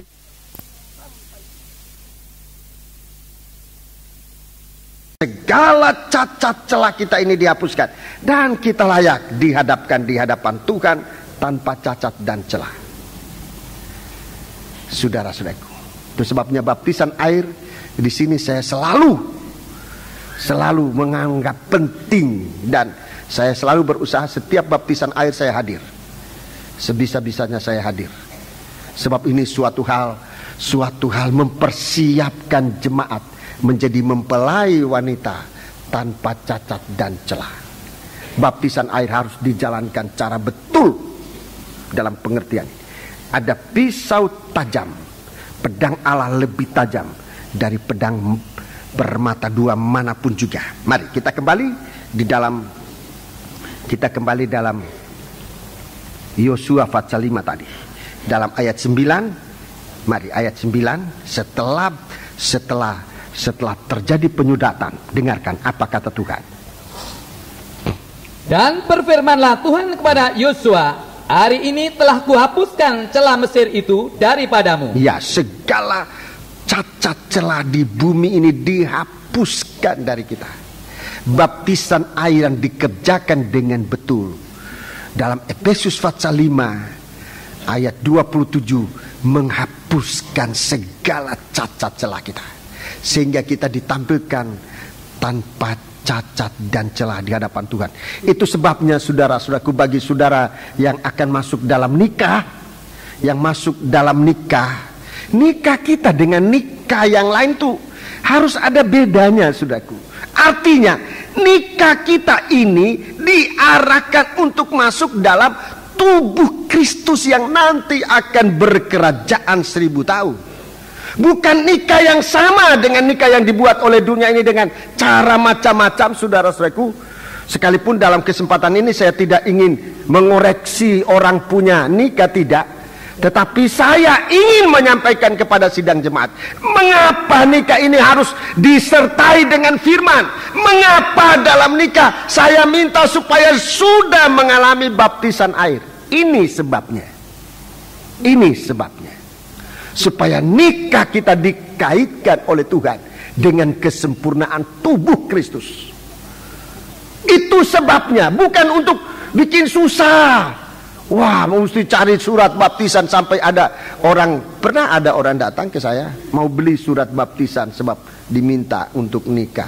Aduh, saya tidak jual surat baptisan. Tidak, saudara-saudaraku. Tetapi di sini nikah ini diarahkan. Bukan nikah hanya sekedar di bumi ini, tetapi nikah diarahkan kepada kesatuan nikah antara Kristus dan sidang jemaat. Kalau nikah hanya biasa-biasa, ya tidak usah kesinilah, tidak usah. Saudara bisa menikah di mana-mana, bisa. Bisa, saudara-saudaraku, tidak usah di sini, nggak usah. Bisa kalau hanya sekedar menikah. Tapi nanti juga saya rasa gereja-gereja akan semua mengarah seperti apa yang kita alami. Satu nikah yang akan diarahkan kepada kesempurnaan tubuh Kristus untuk menerima Kristus sebagai mempelai laki-laki. Sebab kita disiapkan, mempelainya sudah disiapkan. Kalau baptisan air aja kita tolak, jangan bicaralah soal mempelai wanita, jangan bicara. soal kesempurnaan. Tidak akan pernah sempurna. Apanya yang membuat tidak sempurna? Karena dalam alat-alat ini tidak ada baptisan air, tidak ada baptisan air, tidak sempurna, ada kurangnya. Apa yang kurang? Baptisan airnya. Kalau ada yang kurang berarti tidak bisa sempurna.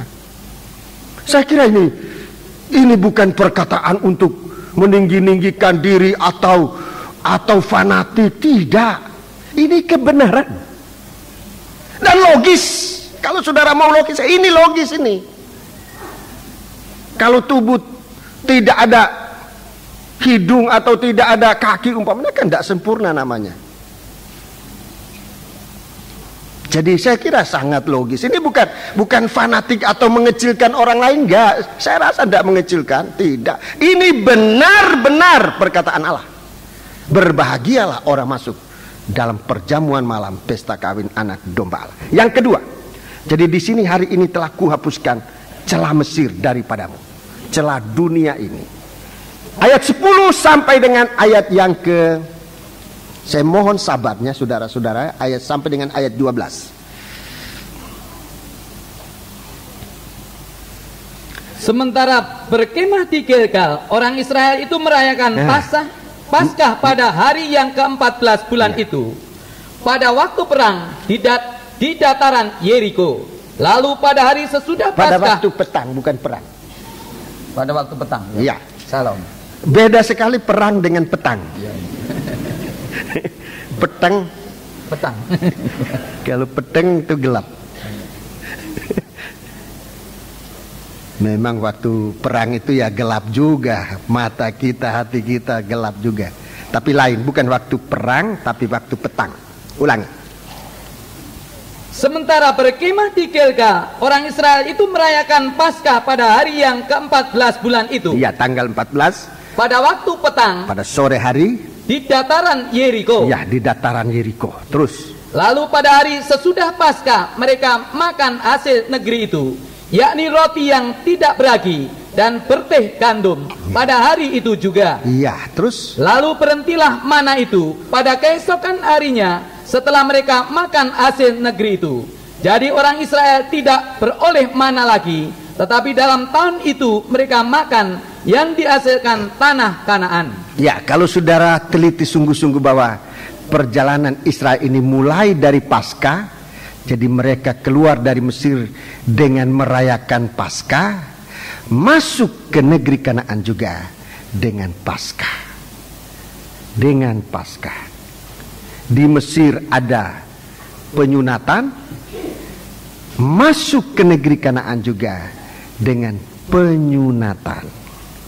Dibaharui, semua dibaharui, saudara-saudaraku. Di sini yang bicara, yang ditekankan di sini soal makanan, soal makanan. Jadi kita disiapkan oleh Tuhan untuk mengerti, memakan makanan hasil negeri Kanaan. Makanan hasil negeri Kanaan.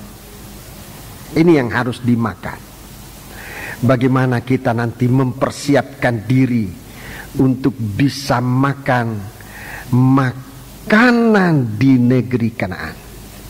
Ada begitu banyak murid-murid Tuhan, tapi waktu Tuhan bicara soal makanan, mereka nggak mampu, saudara-saudaraku. Kemudian mereka mengatakan, siapa yang mengerti bahasa? Siapa orang ini yang memberi tubuhnya untuk dimakan?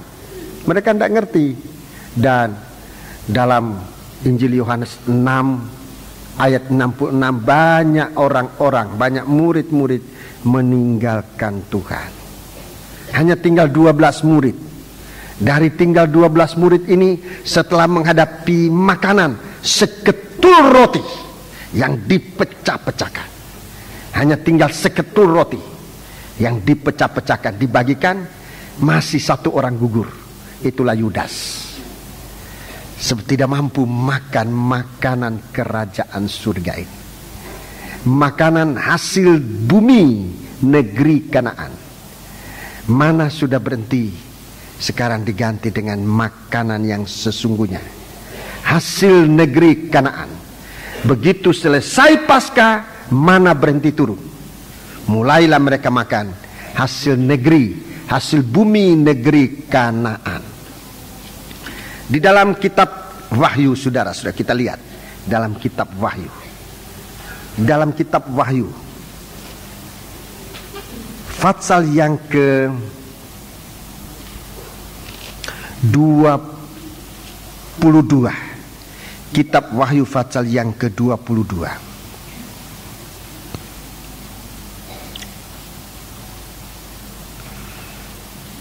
Kitab Wahyu pasal 22. Ayat 1, mulai ayat pertama. Lalu ia menunjukkan kepadaku sungai air kehidupan. Ya, sungai air kehidupan. Yang jernih bagaikan kristal dan mengalir keluar dari tahta Allah dan terus, tahta anak domba itu. Iya, terus. Di tengah-tengah jalan kota itu, yaitu di seberang menyeberang sungai itu, ada pohon-pohon kehidupan. Iya, ada pohon kehidupan yang berbuah 12 kali. 12 kali. Tiap-tiap bulan sekali. Iya. Dan daun pohon-pohon itu dipakai untuk menyembuhkan bangsa-bangsa. Iya, terima kasih. Ini hasil bumi. Ini hasil bumi negeri Kanaan Samawi, kerajaan surga nanti. Ada pohon-pohon kehidupan. Ada pohon-pohon kehidupan yang berbuah. Dan disebutkan buah dan daunnya. Buah dan daunnya. Saudara-saudaraku, Wahyu pasal 2. Kitab Wahyu pasal yang kedua. Jadi buah pohon ini bisa kita makan. Boleh dimakan. Buah ini boleh dimakan. Dalam kitab Kejadian nggak boleh dimakan. Dalam kitab Kejadian tidak boleh dimakan, tapi di sini boleh dimakan. Wahyu pasal 2 ayat 7. Siapa bertelinga hendaklah ia mendengarkan apa yang dikatakan Roh kepada jemaat-jemaat. Barang siapa menang, dia akan kuberi makan dari pohon kehidupan yang ada dalam taman Firdaus Allah. Pohon kehidupan, buah dari pohon kehidupan boleh dimakan. Tapi jalannya dalam ayat yang kelima, jalannya ini ayat 4 dan 5. Namun demikian aku mencela engkau, karena engkau telah meninggalkan kasihmu yang semula. Iya, meninggalkan kasih mula-mula. Korban Kristus itu kasih mula-mula. Korban Kristus itu kasih mula-mula. Tuhan memberikan tubuhnya menjadi korban untuk menunjukkan kasih Allah. Sebagai tanda kita menerima korban ini, kita bertobat. Sebagai tanda kita menerima kasih mula-mula, kita bertobat. Orang yang tidak bertobat tidak mengerti kasih mula-mula.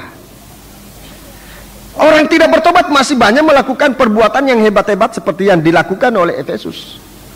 Tetapi Tuhan katakan, aku mencela itu cacat. Saudara-saudara, segala-galanya harus baik. Kita bisa melakukan perbuatan-perbuatan, tetapi harus berdasarkan dari kasih Allah. Ayat 5. Sebab itu, ingatlah betapa dalamnya engkau telah jatuh. Betapa dalamnya engkau telah jatuh. Bertobatlah. Dan lakukanlah lagi apa yang semula engkau lakukan. Jika tidak demikian, aku akan datang kepadamu, dan aku akan mengambil kaki dianmu dari tempatnya, jikalau engkau tidak bertobat. Itu artinya kembali ke bumi yang lama. Diambil kaki dian itu artinya kembali dalam hidup gelap, tanpa sinar yang paling kecil itu pelita. Tanpa sinar yang terkecil sekalipun tidak ada. Itu artinya gelap pekat. Ini Tuhan mau tolong kita.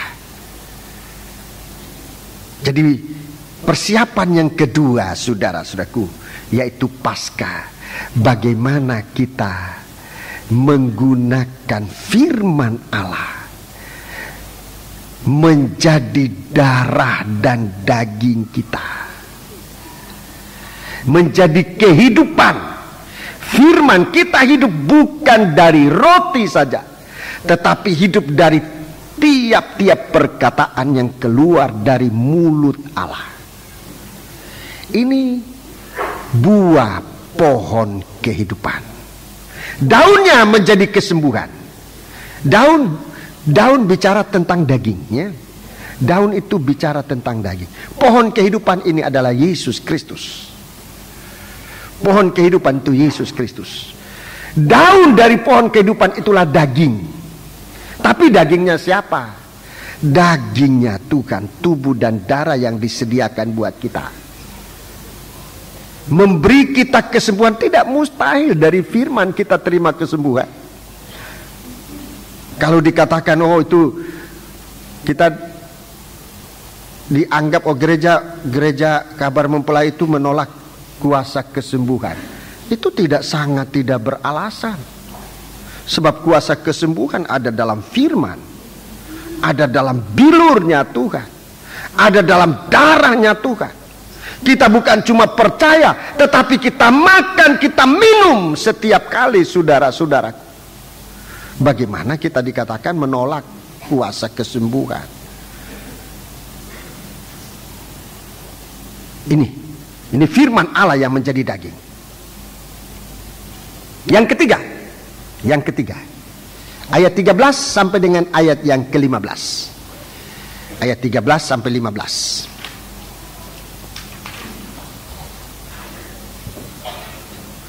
Ketika Yosua dekat Yeriko, ia melayangkan pandangnya, dilihatnya seorang laki-laki berdiri di depannya dengan pedang terhunus di tangannya. Ya, dengan pedang terhunus. Tadi cuma pisau, sekarang pedang lebih besar. Sekarang pedang yang terhunus di tangannya. Terus Yosua mendekatinya dan bertanya kepadanya, "Kamankah engkau atau lawan?" Musuh atau teman? Kawan atau lawan? Jawabnya, bukan. Tetapi akulah panglima bala tentara Tuhan. Sekarang aku datang. Lalu sujudlah Yosua dengan mukanya ke tanah, menyembah dan berkata kepadanya, "Apakah yang akan dikatakan tuanku kepada hambanya ini?" Terus? Dan panglima bala tentara Tuhan itu berkata kepada Yosua, "Tanggalkanlah kasutmu dari kakimu, sebab tempat engkau berdiri itu kudus." Dan Yosua berbuat demikian. Ya, ini pengalaman yang dialami juga oleh Nabi Musa, pemimpin bangsa Israel keluar dari Mesir. Dimulai dengan menanggalkan kasut. Dan Musa melakukan itu. Sekarang bangsa Israel mau masuk ke negeri Kanaan. Akhir dari perjalanan keluar dari Mesir itu pun disiapkan dengan lebih dahulu menanggalkan kasut dari kaki. Memang ini suatu pengertian bahwa kita menjadi baru di hadapan Tuhan, seperti baru lahir, ya, satu kehidupan yang seperti baru lahir. Dan itulah harus menjadi keadaan kita, seperti bayi yang baru lahir. Di dalam surat Efesus, di sini jelas, dalam surat Efesus, salah satu tabiat orang yang baru lahir itu. Mari kita membaca Efesus pasal 6. Efesus pasal yang ke-6.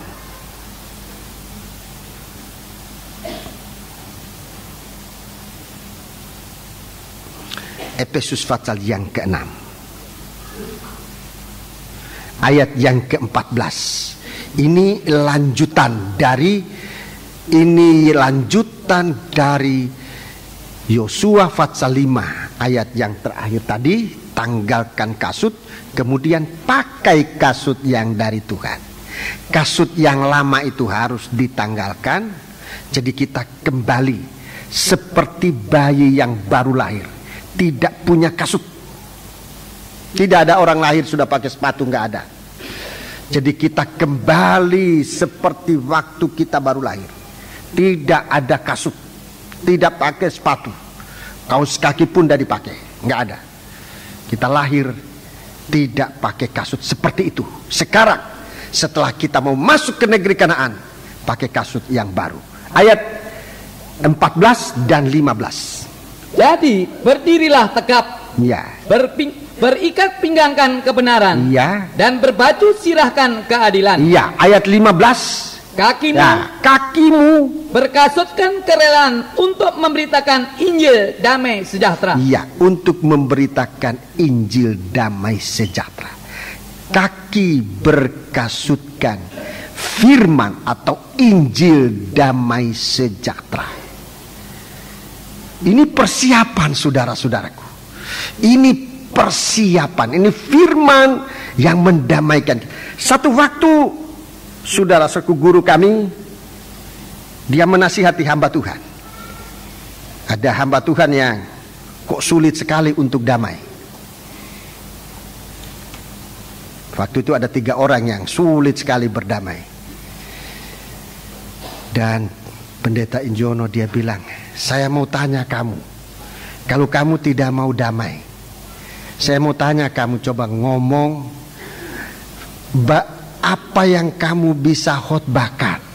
Kalau kamu tidak mau damai, firman apa yang kamu bisa sampaikan, yang kamu bisa khotbahkan. Bagi saya waktu itu, saudara-saudaraku, perkataan itu tajam betul. Bagi saya, sekalipun memang waktu itu tidak diarahkan ke saya, tapi saya turut mendengar. Itu perkataan sangat dalam. Nah, kalau kita ini mau damai, mau apa? Ngomong tidak mau damai. Apa yang kita bisa ucapkan berguna buat orang? Apalagi sebagai seorang gembala, mau khotbah apa? Jelas Tuhan tidak beri firman. Kita tidak ada kesediaan untuk damai, berdamai dengan semua orang. Apalagi kalau hal itu tergantung buat kita, dari kita.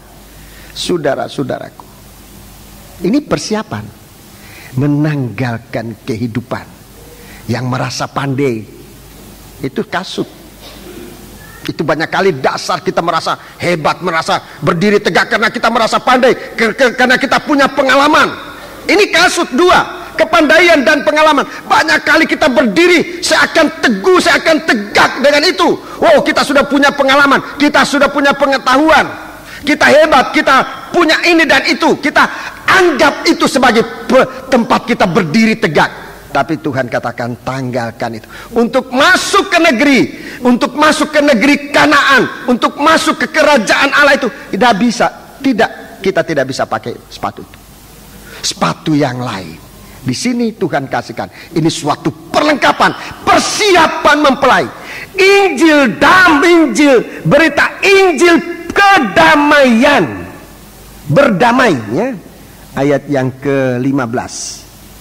Injil damai sejahtera. Injil damai sejahtera. Bukan damai paksaan, bukan damai rekayasa, bukan damai-damaian, tapi damai sejahtera. Lego, ya? Lego. Habis, tidak ada segala sesuatu yang. Jadi gereja Tuhan ini dipersiapkan. Coba periksa di hati ini, ada kepahitan, ada apa saja. Kita mau masuk sebagai mempelai yang dipersiapkan. Kita harus dipersiapkan dari semua ini. Jalannya, bagaimana kita menerima firman. Ada 3 kali pendamaian, ada 3 kali persiapan tadi dalam Fatsal 5 itu. Nomor 1, dari segala cacat kita harus diselesaikan. Kedua, makanan kita harus sudah siap. Yang ketiga adalah ini, sepatu kita. Jangan sepatu lama. Ini harus disiapkan. Bagaimana kita mendapatkan ini? Bagaimana cacat celah kita ini bisa dihapuskan? Jalannya, nomor 1, terima firman bagaikan pedang yang tajam. Itu nomor 1, ya. Mau terima firman bagaikan pedang yang tajam. Jadi hari-hari ini firman Allah mungkin disampaikan bagaikan pedang tajam, menyatakan dosa, mengoperasi menasihati, mengobati, mengoperasi, menegur, menasihati itu bagaikan obat untuk luka itu cepat sembuh, saudara-saudaraku. Dan kita bisa dinyatakan segala cacat celah. Ini operasi tajam firman. Saya ulangi, dosa dinyatakan. Dosa dinyatakan. Maaf bicara, saudara-saudaraku. Maaf bicara ini bagaikan dosa dinyatakan itu bagaikan kita. Ini lagi berat untuk ngomong, tapi memang begitu. Kita ditelanjangi oleh firman itu. Waktu dosa kita dinyatakan, kita bagaikan ditelanjangi. Baru operasi jalan. Pedang tajam itu jalan. Teguran jalan. Itu tajam. Kalau kita nutup dosa, kita tidak bisa terima teguran. Kita harus terbuka di hadapan Tuhan. Baru operasi tajam dari firman. Sesudah dioperasi, nasihat datang. Kita diobati supaya lekas sembuh. Kalau kita terima semua ini, proses dari tajamnya firman, baru kita dikatakan nanti segala cacat Mesir itu dihapuskan, segala cacat celah kita dihapuskan, dan kita dihadapkan di hadapan Tuhan tanpa cacat dan celah. Ayat tadi praktik dari firman Allah itu dalam 2 Timotius pasal 4 ayat 2, saudara. Ayat 2, ayat 1 dan ayat 2, saudara baca di rumah. Jadi ini operasi tajam dari firman. Operasi yang sangat tajam. Kalau kita mau disiapkan, ya ini, tidak ada jalan lain. Ditegur oleh firman, banyak orang tidak tahan teguran firman. Banyak orang tidak tahan kalau firman Allah menyatakan dosa. Memang kalau menyatakan dosa rasa malu. Maafkan, kita bagaikan ditelanjangi. Tetapi itu akan mempermudah jalannya operasi firman. Kalau kita mau jujur di hadapan Tuhan, itu mempermudah sistem pengoperasian, mempermudah jalannya firman Allah yang tajam menegur kita. Dan kemudian obat itu akan datang, nasihat dan hiburan. Sudah, itu obat. Nasihat dan hiburan itu bandingkan dalam 1 Korintus pasal yang ke-12. Itu disebutkan di sana ayatnya, ya. Kemudian yang kedua, mempersiapkan makanan. Kita berhenti makan mana? Perjamuan suci ini mana yang turun dari surga. Nanti perjamuan suci ini akan kita ketemukan lagi di sana. Saudara-saudaraku, dalam bentuk yang sebenarnya. Kita makan buah dari pohon El Hayat.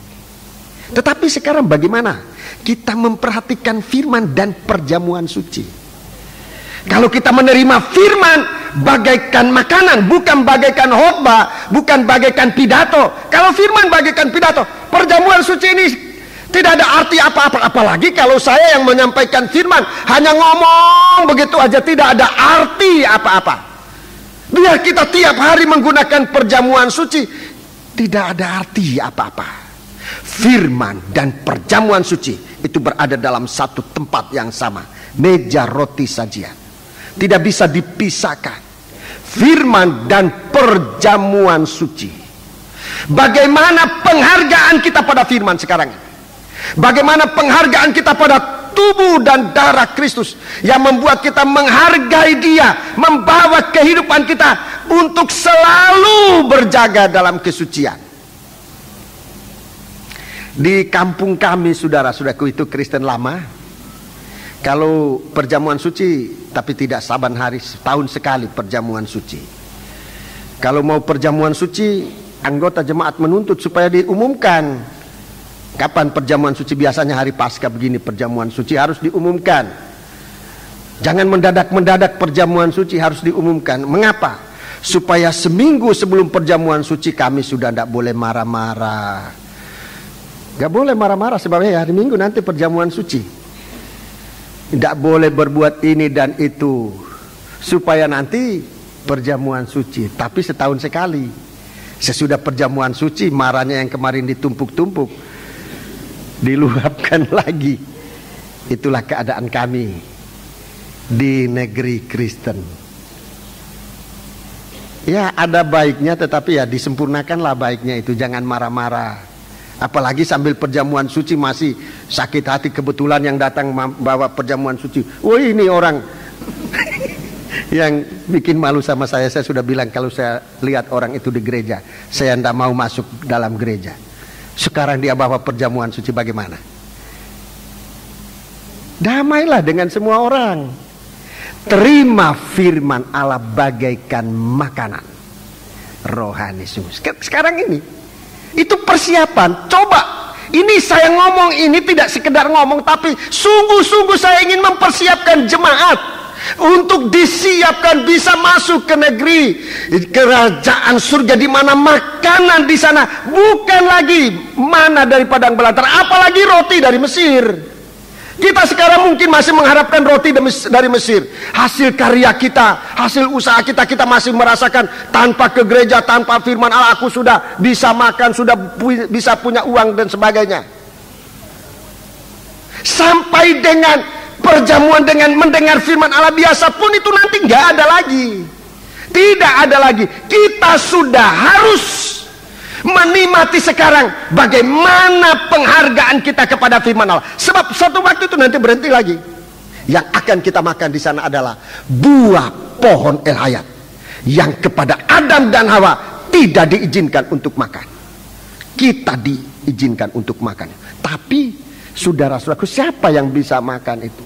Yang sudah disiapkan, yang cacat celahnya sudah dihapuskan, dia nanti akan makan itu. Kemudian yang ketiga, firman Allah itu bagaikan kasut Injil damai sejahtera, berdiri atas dasar firman. Pendirian dari gereja Tuhan itu atas bulan, itu pendamaian dengan darah. Jadi firman Allah yang kita miliki, saudaraku, bagaikan pedang, bagaikan makanan, bagaikan kasut. Itu persiapan. Coba lihat ini. Kita berdiri di mana? Kasutnya apa? Ini persiapan, persediaan. Sudah disunat atau belum? Coba periksa apa yang kita makan hari-hari ini. Kalau kita masih mengandalkan perkara dunia ini, belum merasa pentingnya firman, saudara-saudara, kita tidak bisa masuk dalam kerajaan 1000. Tidak bisa masuk. Lebih dahulu kita disiapkan supaya segala-galanya baik, saudara-saudaraku. Jadi pada Paskah ini, mempelai wanita itu disiapkan, betul-betul disiapkan. Jadi berkisar pada Paskah itu, saudara-saudaraku, penyunatan dibetulkan, pendirian kita dibetulkan, kebutuhan kita juga harus benar, harus baik. Jadi kita bukan membutuhkan lagi perkara dunia ini, apalagi terikat, tapi kita sudah mulai merasa membutuhkan firman. Sampai sejauh itu. Kalau kita belum merasa membutuhkan firman, jangan lengah, saudara-saudara. Kalau hari-hari ini kita belum membutuhkan firman, bahkan merasa bosan terhadap firman, saya ingin kasih tahu, hati-hati, kita tidak disiapkan untuk kerajaan 1000 tahun. Perhatikan apa yang kita harus lakukan. Jadi mulai dari perbuatan kita, pendirian kita, kebutuhan kita, apa berkisar pada firman atau tidak. Ini yang harus kita renungkan secara pribadi. Dan saya tidak mengajar untuk menunjuk si A, oh ini firman kena si A, saya tidak. Saya mau supaya firman Allah ini kena kita, pribadi kita. Jangan hanya kita kenakan si A, si B, lalu kita kena apa? Tidak ada kenanya dari firman Allah. Dan kalau kita tidak ada kaitan dengan firman Allah, tidak ada bagian janji di dalam kerajaan Allah yang akan datang. Dia datang menjadikan segala-galanya baik. Ini tema Paskah kita pada tahun ini. Ia menjadikan segala-galanya baik.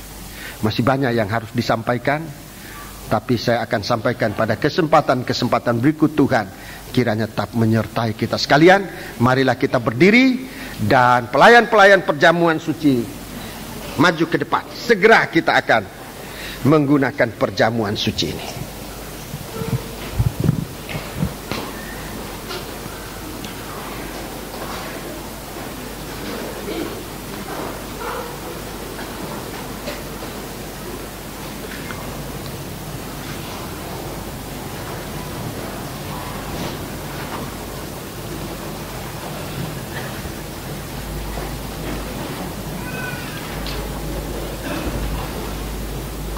Psalm nomor 175. Psalm 175.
Ulangi dari atas. Hatiku meluap. Hatiku meluap bila ku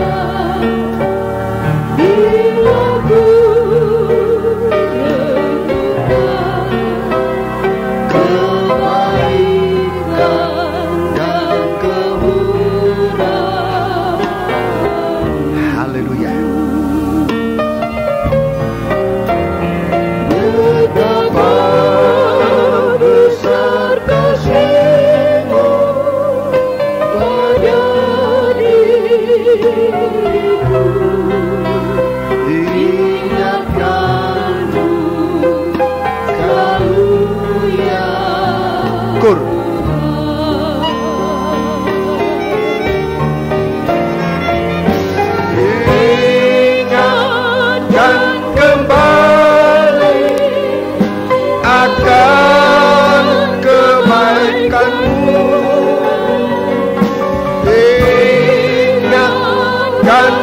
Selalu akan pengorbananmu.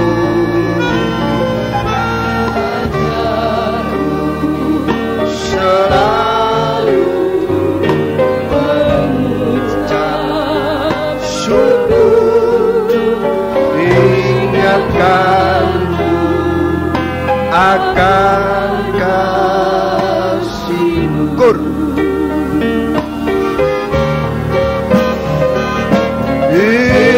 Ingatkan kembali akan kebaikan-Mu. Ingatkanku selalu akan pengorbanan-Mu.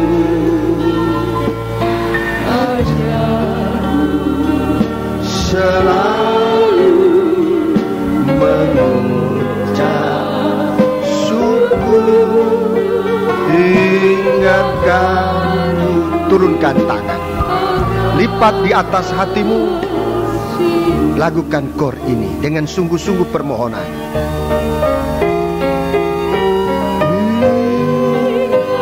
Sering kita lupa firman dan kita gampang berbuat dosa. Sering kita lupa korban Kristus, sehingga kita rela berbuat semena-mena terhadap sesama, terlebih kepada mereka yang tidak berdaya. Lupa bahwa kita juga hanya ditolong oleh Tuhan.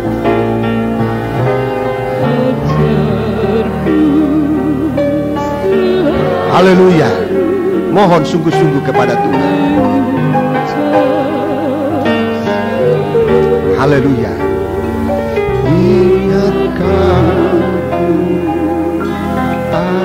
Dengan saudara dukung doa yang akan saya naikkan. Dengan dukunglah doa yang akan saya naikkan.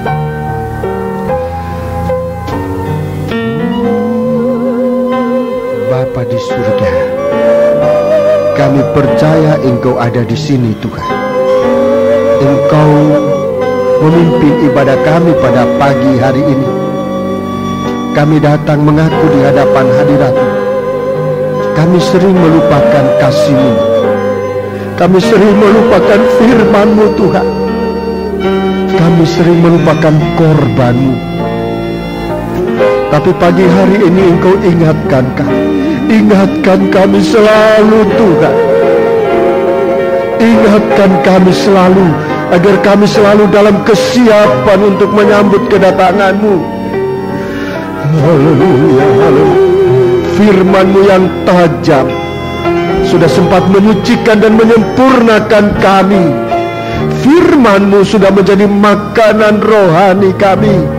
Firman-Mu sudah menjadi landasan hidup kami yang utama Tuhan, yang mengatur langkah-langkah kami, yang memberikan kami kekuatan untuk berdiri teguh di hadapan hadirat. Terima kasih Tuhan. Ingatkan kami selalu kasih-Mu. Ingatkan kami selalu firman-Mu. Ingatkan kami selalu korban-Mu Tuhan. Haleluya. Agar di atas korban-Mu kami tetap berdiri teguh menghadapi situasi dunia yang bisa menghanyutkan kami. Tapi tolonglah kami. Terima kasih. Angkat tanganmu dua, sembahlah Allah. Ucapkan terima kasih pada saat setelah doa dinaikkan. Percaya bahwa doa ini didengar oleh Tuhan. Haleluya, haleluya, haleluya,